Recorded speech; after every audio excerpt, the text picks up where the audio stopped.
जागा मालक आणि मॅनेजरच्या तत्परतेमुळे शिखर शिंगणापूरमधील एटीएम फोडीचा प्रयत्न फसला। अज्ञात चोरट्यांनी गॅस कटरनं अर्धा इंच एटीएम मशीन जाळली। पाहुयात सविस्तर बातमी। शिखर शिंगणापूर येथील महाराष्ट्र बँकेचे एटीएम राजेंद्र रत्नशेखर चौधरी या स्थानिक व्यक्तीच्या जागेत आहे। चोरट्यांनी एटीएम मशीनचा सायरन कापला। त्यावेळी हाय अलर्टचा मेसेज तात्काळ महाराष्ट्र बँकेचे शिंगणापूर शाखा मॅनेजर प्रकाश क्षीरसागर यांना पोहोचला। मेसेजचे गांभीर्य ओळखून त्यांनी थेट जागा मालक चौधरी यांना मध्यरात्री 12:30 वाजण्याच्या सुमारास फोन केला। त्यानुसार चौधरी यांनी बाहेर जाऊन पाहिले असता एटीएममधून 2 अज्ञात इसमांनी जवळच उभ्या केलेल्या सुमो गाडीमध्ये धाव घेतली।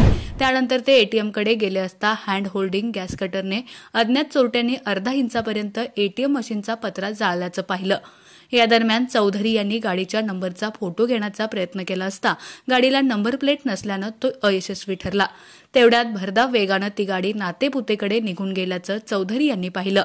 एकूणच त्या गाडीत आणखी 2 अज्ञात इसम असल्याची शंका चौधरी यांना आहे।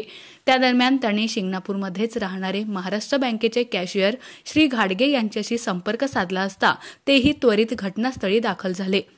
ही बाब पोलीस प्रशासनाला कळताच अवघ्या 15 मिनिटात दहिवडीचे सहाय्यक पोलीस निरीक्षक अक्षय सोनवणे हे आपल्या फौज फाट्यासह घटनास्थळी पोहोचले। श्वान पथक आणि ठसे तज्ञांना देखील यावेळी तपासकामी पाचारण करण्यात आलं होतं। पोलिसांकडून अधिक तपास सुरू आहे। या एकूणच घटनेबाबत जागा मालक राजेंद्र चौधरी आणि शाखा मॅनेजर प्रकाश क्षीरसागर यांच्या तत्परतेमुळे ही चोरी होता टळली। त्यामुळे त्यांच्या प्रसंगावधानतेचं कौतुक होतंय। आपला आवाज न्यूजसाठी एकनाथ वाघमोडे, दहिवडी।